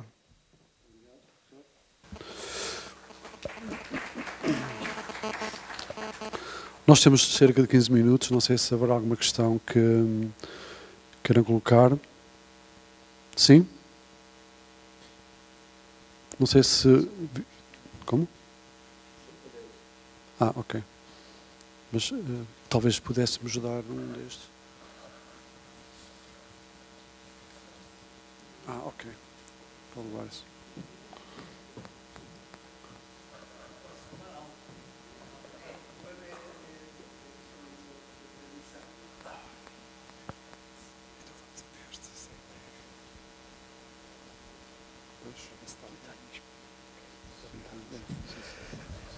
Muito obrigado pelos contributos e pelo estímulo que foram as apresentações. Eu confesso que de vez em quando gosto de ser um bocadinho velho do Restelo e seguramente que haverá muita população, muitos dos nossos utentes, que não são obrigatoriamente doentes, que se poderão rever naquilo que eu vou colocar. E ainda mais que temos um distinto professor de cardiologia, mais um distinto médico de família, a trabalharem, portanto, nestes domínios. O último trabalho mais, digamos, mais credível que eu conheço na área da prevalência da hipertensão é um do Instituto Nacional de Saúde, Dr. Ricardo Jorge, que nos diz o seguinte: mais de 1/3 dos portugueses sofre de hipertensão. E essa hipertensão é mais frequente nos homens que nas mulheres, 40% na população masculina e 32% na população feminina. E depois um outro detalhe que eu queria colocar à vossa consideração, que é o seguinte: a prevalência da hipertensão é mais elevada, 62,6%, na população com nenhuma escolaridade ou com o primeiro ciclo, enquanto que a população com ensino superior, 15,5%, sofrem de hipertensão. Portanto, há aqui umas desigualdades enormes. A pergunta que eu coloco é a seguinte: Será que, passada a fase em que medicalizávamos toda a hipertensão arterial, com os fármacos de novas gerações, etc., com associações de fármacos, nós agora vamos resolver o problema oferecendo equipamentos a pessoas com grandes dificuldades no entendimento desses mesmos equipamentos e que nem sequer aderiam à terapêutica medicamentosa por manifesta incapacidade económica, e agora vamos ter uma nova modalidade. Eu só queria perceber isto e saber que, para além das 7 recomendações das grandes entidades de saúde, por exemplo, dos Estados Unidos, sobre as 7 coisas simples da vida, que agora acrescentaram uma 8ª, que é o sono, como é que nós vamos encontrar um caminho neste processo todo? Seguramente que não vai ser o ChatGPT que vai ter informação para eu transmitir a esta população carente de prevenção e controlo. Eu gostava da vossa visão. Sr. Professor, muito obrigado pelas questões. Eu não percebi muito bem, digamos, o terminar e o que é que o ChatGPT tem a ver com isto. Relativamente àquilo que eu falei e relativamente à hipertensão, não tem nada. A questão essencial é que nós trabalhamos hipertensão arterial há 30 anos e não mudamos nada. A questão da iliteracia ou da iliteracia informática é uma verdade de há 10 ou 15 anos. Nós os dois temos a idade que temos e não nos consideramos iliteratos em termos de equipamentos. Os equipamentos estão muito mais difundidos até a nível de interior do que o que nós pensamos, porque é uma das formas de combater o isolamento e o contacto das populações. A questão é, a maior parte das pessoas passaram a ter acesso a equipamentos, o seu próprio telefone ou assim, que faz leituras. E, através disso, vai poder comunicar com o seu médico ou o seu sistema de saúde. A partir daí, vai haver um aumento da literacia. Portanto, a esperança é que, com essa comunicação entre os utentes com os centros que lhe podem dar resposta, se melhore não só o grau de controle, mas também o grau de literacia de saúde, contribuindo para uma diminuição enorme da adesão. Há vários estudos publicados nesses últimos 5 ou 6 anos que não são levantamentos, mas são no terreno foram postos, e nós sabemos que este tipo de ferramentas, sobretudo, não é uma ferramenta isolada, são as várias ferramentas, as intervenções todas dão resultado e diminuem melhoram o grau de controle. Portanto, a esperança é que maior acessibilidade e maior equidade dos cuidados que lhe vai ser dada pela possibilidade de ter os equipamentos e o contacto, melhore o panorama. O panorama em Portugal da hipertensão é mau, como o Sr. Professor sabe, sempre foi. As pessoas estão convencidas, se eu perguntar, digam-me de que é que se morre mais em Portugal. Têm ideia? Acidente vascular cerebral, isso é hipertensão arterial. Não é o colesterol, é hipertensão arterial. O colesterol é importante, mas é muito mais importante para a doença coronária, mas em Portugal, ao contrário dos outros. Portanto, a literacia em saúde tem que ser de proximidade.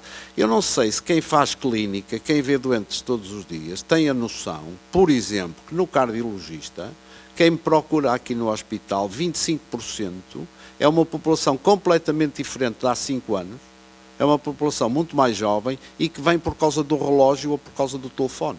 Porque o relógio avisou disto, o relógio avisou daquilo, o relógio... E, portanto, abre a possibilidade de nós fazermos prevenção. A questão da prevalência da hipertensão nos grupos mais baixos, de renda mais baixa, isso tem muito a ver não só com a literacia, mas também com o tipo de alimentação que fazem. Porque os universitários têm mais tempo para si, fazem mais exercício, são mais sensíveis à questão do sal e seguramente as populações têm mais dificuldade económica, a qualidade dos alimentos é pior, muitas das vezes está disfarçada com o sal e, como o Sr. Professor sabe, o problema principal é a ingestão salina também. Eu concordo completamente E acrescentava também que há aqui uma dualidade engraçada.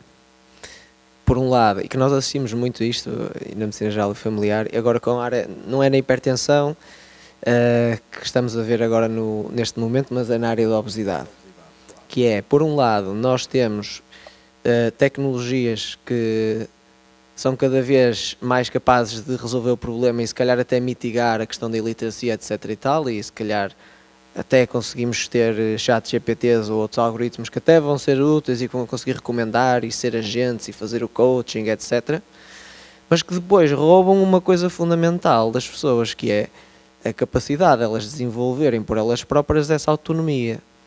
E isso é uma coisa que eu acho interessantíssima, apesar de ser infeliz, e um paradoxo que nós estamos a assistir exatamente agora e que encaixa com isto na área da obesidade, que é, há um boom de novos medicamentos que vão poder permitir reduzir a obesidade, mas a grande coisa que as pessoas veem nisso é: não vou ter que mudar o meu estilo de vida nem que me tornar uma pessoa mais responsável. E esta dualidade de quanto mais algoritmos, mais ajuda damos para mitigar os problemas, sem resolver a base, que é a responsabilização, a capacitação, a educação da pessoa, nós simplesmente estamos a continuar a perpetuar o problema, mas num domínio diferente.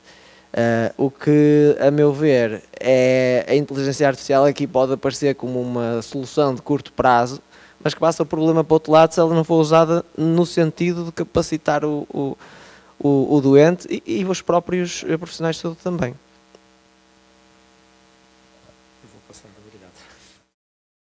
Muito obrigado, Srs. Professores. Não sei se há mais alguma questão. Sim, faz favor.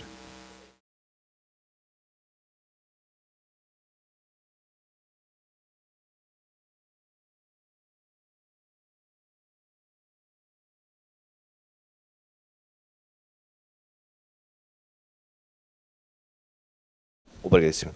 Então, respeito à questão da black box, qual é a possibilidade que há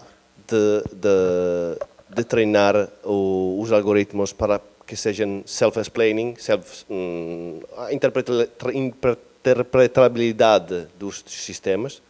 E a outra pergunta, o que acham que possa fazer a inteligência artificial no âmbito da investigação e desenvolvimento a nível de moléculas, de fármacos? Obrigado pela questão. Agora, já alguma coisa. A questão da explicabilidade ou da explicação depende um pouco de quem vai responder à sua pergunta, porque inicialmente quem respondeu a essa pergunta foram os engenheiros que faziam os algoritmos e então davam respostas que só eles entendiam. Portanto, por vezes, quando se diz que um algoritmo é explicável, não quer dizer que ele seja interpretável por alguém que não seja técnico. E a grande questão é essa. Eu consigo perceber, nós temos experiências recentes em que conseguimos visualizar com mapas de cores onde é que um algoritmo está a focar a sua atenção. E isso é útil para os técnicos, que estamos a desenvolver os modelos e conseguimos perceber se o nosso modelo está a prestar atenção a detalhes que não devia. Mas isso não nos diz porquê. E é um problema que eu não penso que vá ter uma solução a curto prazo, porque continuam a ser... São algoritmos que usam atualmente milhares de milhões de parâmetros. Se pensar numa equação não linear com milhares de milhões de parâmetros, o que era impossível há uns anos, hoje em dia é possível, é a base, o substrato desses modelos. É muito difícil conseguir explicar porque é que as ligações entre determinados nós, neurónios, se quiser, são ativadas, porque é que foram reforçadas ou não reforçadas. É extremamente difícil. É uma grande preocupação porque, não tendo essa capacidade de explicação, nós também perdemos a confiança nos modelos e nós sabemos que eles podem ser atacados de forma inocente. Nós temos hoje em dia demonstrações de enviesamento de modelos que estão a ser alimentados com dados que parecem ser inocentes, mas que na realidade não são. Essa questão foi levantada, penso que o professor Álvaro falou da questão da segurança, é extremamente importante porque um algoritmo, sendo opaco, sendo uma caixa negra, não é capaz de nos explicar o que está a fazer. E hoje em dia nós sabemos que nós conseguimos envenenar, enviesar, se quiser, tornar parcial a decisão de um determinado modelo. E o que é mais grave é que nós conseguimos fazê-lo de uma forma não detetável. Ou seja, todos falamos em grandes conjuntos de dados que são utilizados para afinar, para treinar o modelo, mas nós, de uma forma subliminar, conseguimos mascarar alguns dos dados por forma a que a decisão do modelo seja enviesada. E, portanto, essa questão é extremamente importante e, infelizmente, eu não conheço nenhuma solução credível que esteja a ser desenvolvida de momento. A sua segunda questão era, perdão, tinha uma... sim, pronto, a Google tem vários exemplos, não é? Portanto, a Google tem grandes, só mais um exemplo de uma Big Tech que estava a ser mencionada, são exemplos clássicos e fáceis de encontrar, e como sabem é um dos programas, o DeepMind da Google, é um programa que quer ajudar a humanidade, enfim, isto é mais ou menos a parangona, o slogan, e já descobriram várias combinações, portanto há resultados que saem quase todos os dias. Eu aconselho-lhes a procurar no DeepMind, Google, moléculas, e portanto aí, lá está, é aquele tipo de soluções em que eu estava a falar, em que a técnica ou a inteligência artificial pode ser um esforço para nos dar mais esforço, ou para nos provocar mais esforço, ou seja, é impensável, enfim, seria muito pouco provável que nós realizássemos algum tipo de tarefas se não tivéssemos este tipo de ajuda. Portanto, não estamos a falar em substituir pessoas porque sai mais caro, sai mais barato, enfim, é mais eficiente, menos eficiente, mas estamos em falar em dotar o especialista de, portanto, tornar-se um pouco mais de super-homem, de aumentar as suas capacidades de uma forma que ele não conseguiria fazer nem com a ajuda de 200, 300 especialistas, até porque, por vezes, eles não existem pura e simplesmente.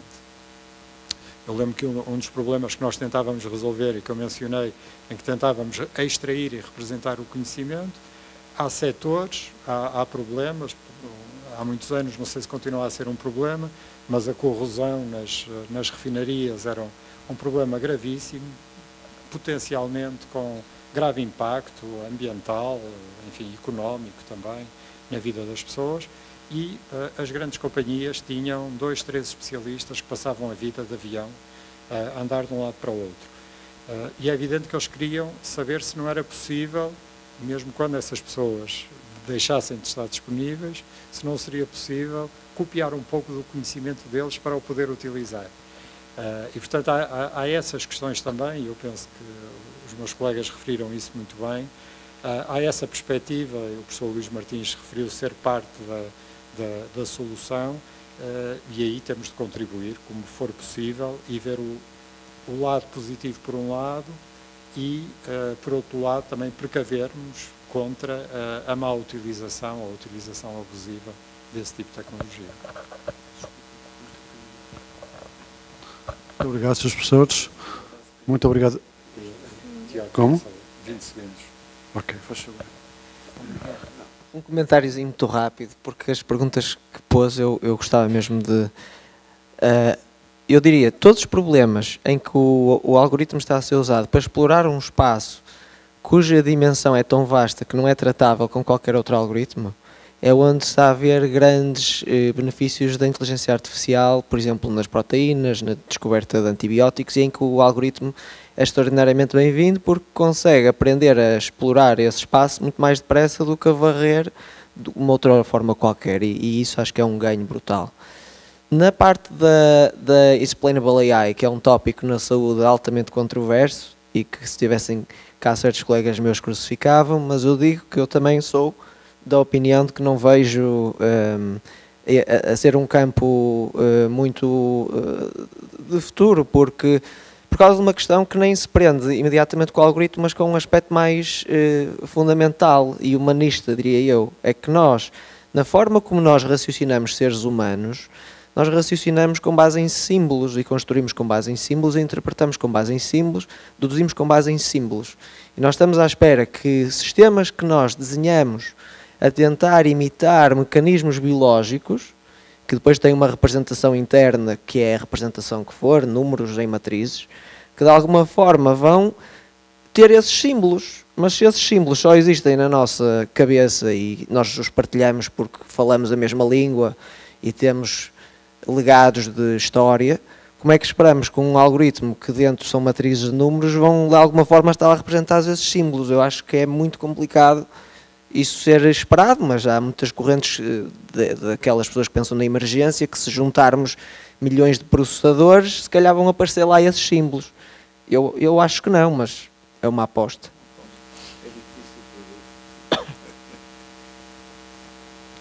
Muito obrigado. Bom, acho que está aqui a prova que temos que repetir esta temática.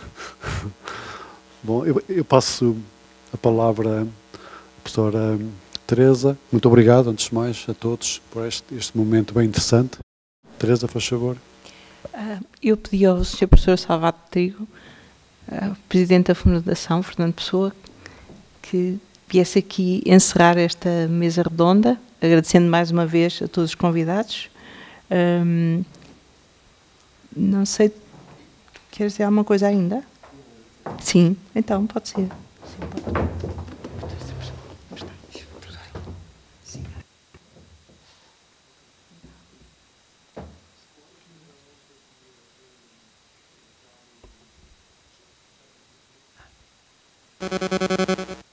Desculpa.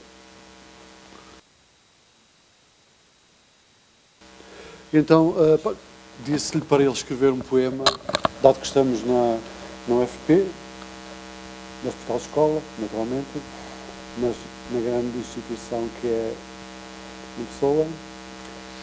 Eu coloquei, disse ao chat GPT para escrever um poema à Fernando Pessoa sobre o que é inteligência artificial. Então vou ler, que diz assim: nas entranhas digitais, Pessoa vislumbra uma inteligência que em códigos se esfuma. ChatGPT, um moderno heterónimo, na teia virtual, dança em seu próprio ritmo.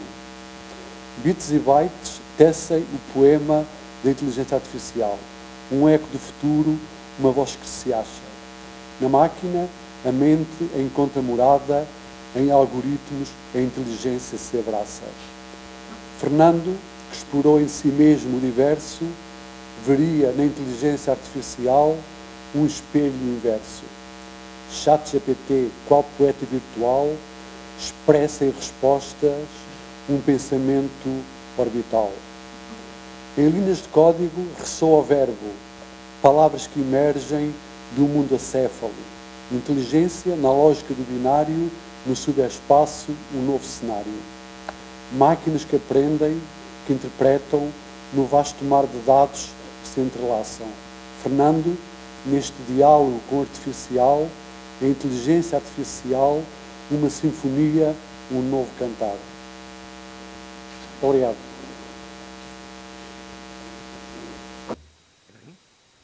Muito boa tarde a todos. Muito obrigado, professora Teresa Toldi, pelo convite para vir participar no encerramento desta jornada. Cumprimentar naturalmente os professores que intervieram na sessão, cumprimentar o seu reitor que ainda está presente, todos os presentes. Da minha parte, 3 comentários, começando já por este conjunto de palavras que não chega a fazer um texto. Mas, enfim, estamos na era em que, na verdade, andamos todos muito preocupados com a inteligência artificial e com as transformações que a inteligência artificial poderá provocar na nossa vida, quando o grande problema é que estamos num tempo, de alguma forma, considerado crítico na inteligência natural. Porque a única forma de inteligência que nós conhecemos é, de facto, a inteligência humana, não temos outra forma de inteligência. Tudo o resto são processamentos derivados justamente de uma inteligência humana que dita, neste caso, frases, que agora todos chamamos de algoritmos, não? Obviamente que o grande sábio persa Mohammed bin al-Khwarazmi, estava longe de imaginar que o seu nome iria dar origem à palavra algoritmo muitos séculos depois, quando na verdade ela foi precedida pelo algarismo, né? A partir do algarismi, que vem o algarismo, e do algarismo depois deriva o algoritmo. O algoritmo é uma tentativa, como toda a gente sabe, da construção de um conjunto de normas ou de uma narrativa reduzidas à dimensão da sua expressão numérica, na medida em que o algarismo pensa, numericamente pensa, enfim, reduz a uma dimensão numérica de uma narrativa verbal. A única forma que nós conhecemos na civilização humana de aceder ao conhecimento é através, naturalmente, da interiorização do mundo que nos rodeia, através de uma forma de o representar verbalmente. O professor Tiago Taveira falava agora de que nós pensamos por símbolos, não é? E a verdade é que o símbolo precede sempre o signo, mas o pensamento, de facto, superior é o pensamento do signo, não propriamente do símbolo. Todas as pessoas, naturalmente, têm capacidade de acesso ao símbolo, que depois se transforma em signo verbal e que de signo verbal se pode transformar em signo escrito. E, portanto, quando se diz que as máquinas escrevem, as máquinas não escrevem, as máquinas processam. Porquê? Por uma razão muito simples, porque escrever, para que elas o possam fazer, tem que ser alfabetizadas. Há muita gente sábia que não sabe escrever e é sábia, não é? Processa o seu pensamento através de signos, não consegue escrevê-los, não consegue representá-los graficamente. Desse ponto de vista, e só para não demorar muito, todas estas questões são questões do nosso tempo e por isso é fundamental discuti-las, é fundamental podermos de alguma forma analisar como é que as nossas atividades, sejam elas de natureza médica ou outras, vão ser afetadas por esta moda do tempo em que nós estamos, que recorremos, neste momento, às chamadas ferramentas digitais, para que possamos realizar ou concretizar os objetivos da nossa própria vida, que muitas vezes passam por precisar de agasalhar os pés e não ter um sapato para calçar, não é? E, portanto, aí o algoritmo não vai resolver coisa alguma. Como de resto, na questão da saúde, apenas e só o meu ponto de vista, a saúde humana depende essencialmente da alimentação. Ninguém sobrevive sem se alimentar. Não há outra forma de que qualquer criatura possa sobreviver, seja humana ou animal, seja planta, sem se alimentar. E, portanto, a base de todo o desenvolvimento humano está na alimentação. E o que nós certamente gostaríamos muito é que esta nova tecnologia, ou estas novas tecnologias digitais, e designadamente a inteligência artificial, começasse a dar-nos alguns contributos para ver como é que nós conseguimos acabar com a fome e conseguimos ter gente mais saudável, do ponto de vista, naturalmente, do cuidado que temos de ter na sua própria alimentação. O que nós temos de facto visto, e sobretudo a partir do século XIX, do século XVIII, mais concretamente, da segunda fase da Revolução Industrial, o que nós temos visto é que todas as tecnologias em que os humanos se têm envolvido têm contribuído muito mais para matar do que propriamente para conservar a vida e, consequentemente, garantir bem-estar às pessoas. Porquê? Porque os problemas básicos continuam exatamente os mesmos. Nós conseguimos, ou não conseguimos compreender como é que ainda há, neste momento, aproximadamente 600 milhões de pessoas, ou 600 milhões de pessoas, que estão na mais básica ou na mais ínfima miséria e não se conseguem alimentar, não é? E, portanto, eu julgo que, sendo nós como somos criaturas inteligentes, que nos distinguimos das criaturas animais que de imediato nos precederam pelo trabalho, pela capacidade que nós temos de racionalizar o trabalho e com ele resolver os nossos problemas, não quer dizer que os animais não trabalhem também, porque eles têm que procurar o seu alimento, fundamentalmente, mas o trabalho, já visto numa perspectiva muito mais mental, muito mais intelectual, aquilo que os romanos chamavam o opus, não é?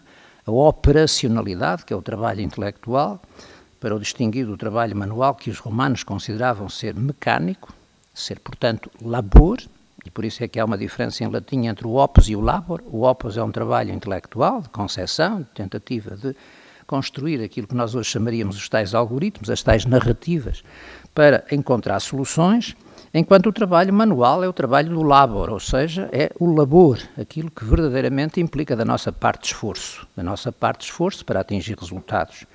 E, na verdade, o que nós temos vindo, de facto, a notar e a acompanhar é que as tecnologias, sejam elas mecânicas, sejam elas digitais, a procura que têm é, essencialmente, reduzir o esforço que o trabalho representa para atingir os mesmos resultados. Portanto, desse ponto de vista, todas as tecnologias são muito bem-vindas. Porquê?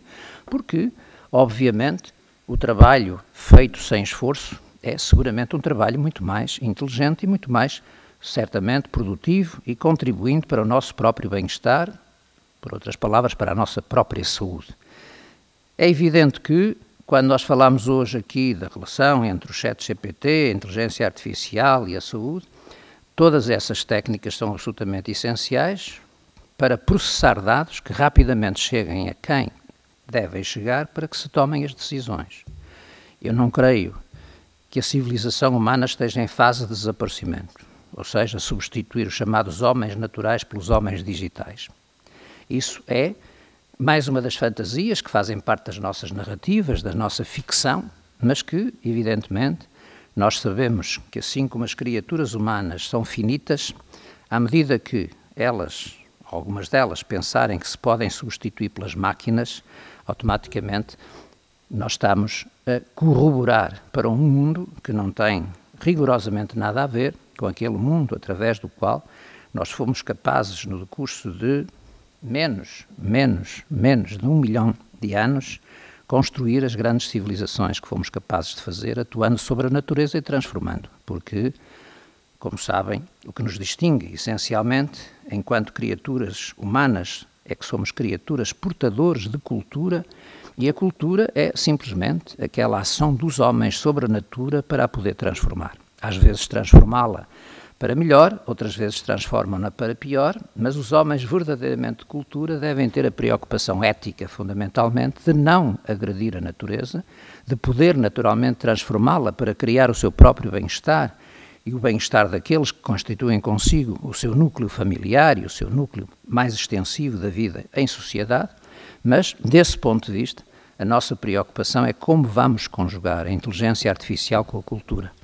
Por outras palavras, como vamos conjugar a inteligência artificial com a ética. E aqui é muito difícil fazer essa conciliação, porque a inteligência artificial, enfim, vista na sua dimensão absoluta, é justamente uma atividade, neste caso, tecnológica, uma atividade da resolução de problemas pela via do desenvolvimento de uma tecnologia que vai apagando os princípios, a moral, que vai apagando aquilo que nós, naturalmente, como seres éticos que somos, temos, que são os nossos próprios limites. A ética tem limites, naturalmente são os limites da própria criatura humana, que, enfim, criada à imagem e semelhança de Deus, tem como ambição última chegar à sua contemplação no dia em que o fizer. Automaticamente ela desaparece porque deixa de ser humano. Porque, como dizia o nosso Fernando Pessoa, que vai, naturalmente, foi aqui honrado através do chamado poema do ChatGPT, como dizia o nosso Fernando Pessoa, tudo o que é humano é imperfeito, porque se não fosse imperfeito não seria humano. E, portanto, nós estamos a tentar chegar à perfeição pela via do desenvolvimento destas tecnologias, que já faz poemas, que já faz tudo, não é?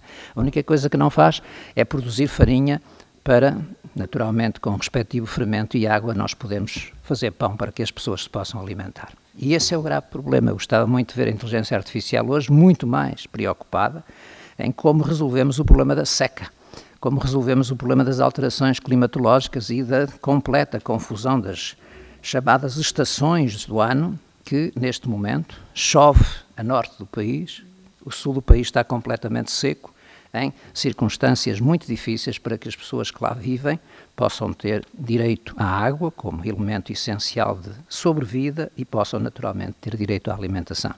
E esses problemas eu não vejo os grandes cientistas algorítmicos da inteligência artificial a querê-los resolver. Fazem naturalmente soluções de outra natureza para nós podermos ser cada vez mais embevecidos, cada vez mais entusiasmados, cada vez mais pulsionadamente virados para o mercado de consumo, não para satisfazer as necessidades essenciais que todos nós temos, e desse ponto de vista somos todos iguais, mas para podermos, naturalmente, projetar-nos em sociedade como sendo detentores de mais capacidade técnica, de mais desenvolvimento tecnológico, de mais inteligência artificial, de mais aparelhos e, digamos, todo essa parafernália de novos elementos tecnológicos que nos podem projetar numa sociedade muito fechada, muito minoritária, quando a maioria da população humana continua a ter os mesmos problemas de sempre. Não tem pão para comer e, portanto, não tem capacidade de constituir um núcleo familiar para se desenvolver, de bem-estar, porque, como diz a nossa velha cultura, casa onde não há pão, todos ralham e ninguém tem razão. Mas não há pão, mas há telemóveis, mas há portáteis, mas há toda essa parafernália, não é? E esse é que é o nosso grave problema. E isto é uma questão ética que nós temos que encarar, forçosamente. E as universidades têm que certamente se voltarem para si e refletirem sobre qual é hoje a função da universidade. Qual é hoje a função da universidade? Porque, afinal de contas, parece que já estamos todos a querer nos render a de que, quando a inteligência artificial entrar na universidade para substituir os alunos, o problema está resolvido porque os alunos não precisam de outra coisa que não ter acesso a essas tecnologias para poderem encontrar as respostas para as perguntas que lhes colocam, que não são mais do que desafios para os levar a aprenderem a pensar, a aprenderem a raciocinar e a encontrar soluções para os problemas que nos surgem todos os dias. De modo que é uma questão importantíssima, aquela que aqui foi hoje debatida, é uma questão fundamental que tem que ser, naturalmente, continuada a analisar na sua análise, no seu aprofundamento, e, portanto, também contextos como aquele que o professor Francisco Mesquita aqui trouxe, que lhe foi oferecido pelo ChatGPT, que é, de facto, um conjunto de palavras que, certamente, se refletirem um pouco sobre elas, vão ver que elas estão cheias das chamadas impertinências predicativas, não? E, portanto, nós, naturalmente, devemos procurar, e na ética assim é, devemos andar à busca e à procura de pertinências predicativas e não aceitar as impertinências predicativas, onde cada vez mais as pessoas falam, mas não sabem sequer o que é que acabaram de dizer. Mas falam, não é? E falar, obviamente, é uma atividade fundamental que tem que ser, de alguma maneira, controlada pela gramática da fala, que o mesmo é dizer, por uma composição textual que seja suficientemente sólida para nós podermos transmitir uma mensagem. É evidente que o que nós ouvimos, para uns será agradável, para outros menos agradável, para uns será mais orbital, para outros mais terráqueo, mas, enfim, são palavras que, no fundo, avulsas que nós vamos soltar, mas que não chegam verdadeiramente a constituir um texto. E nós procuramos, ou precisamos cada vez mais, sobretudo no seio da universidade, de voltar ao texto, porque o texto é a chamada base fundamental do conceito, ou aquilo a que nós poderíamos chamar, indo a Aristóteles buscar, o que nós poderíamos conceber ou poderíamos designar, seguindo Aristóteles, como a base do algoritmo, que é SEP. SEP, que é uma célebre expressão aristotélica, que é a base daquilo a que o Aristóteles chamava da frase lógica, não é? Há um sujeito, um predicado e um predicativo. E isso é um algoritmo, não é? O problema fundamental é que essas frases, esses, digamos, modelos frásicos do SEP, devem naturalmente ser construídos no sentido de nós podermos projetar cada vez mais a evolução das criaturas humanas como criaturas no caminho do bem, como criaturas a aperfeiçoarem-se e não propriamente como criaturas a prostituírem-se. Mas, no momento em que nós encontramos, ou que nos encontramos, evidentemente que a ética é muitas vezes postergada, é muitas vezes deixada para trás, porque o importante é o resultado de imediato do mercado.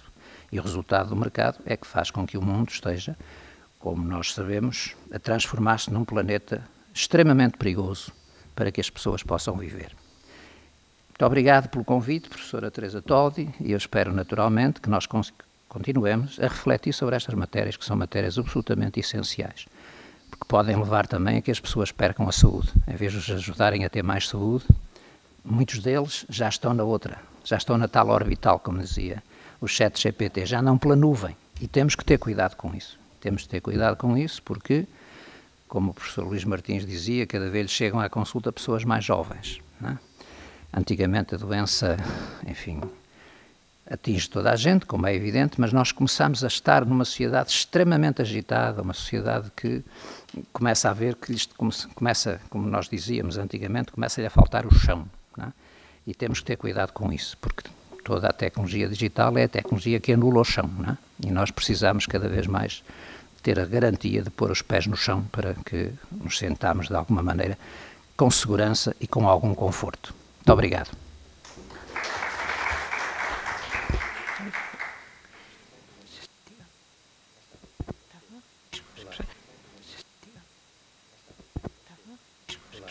Muito obrigada. Obrigada, Sr. Professor. Obrigado a todos os participantes e palestrantes. Agradecemos imenso. Foi um contributo muito importante para a nossa cátedra de bioética e agradeço também a todas as pessoas que tiveram a bondade e a paciência de assistir a esta sessão, o Sr. Reitor e todos os outros colegas presidentes de Comissão de Ética e, last but not least, eu queria agradecer também o apoio técnico que nos foi dado pelo Sérgio Silva, que permitiu também esta sessão. Muito obrigada, boa tarde.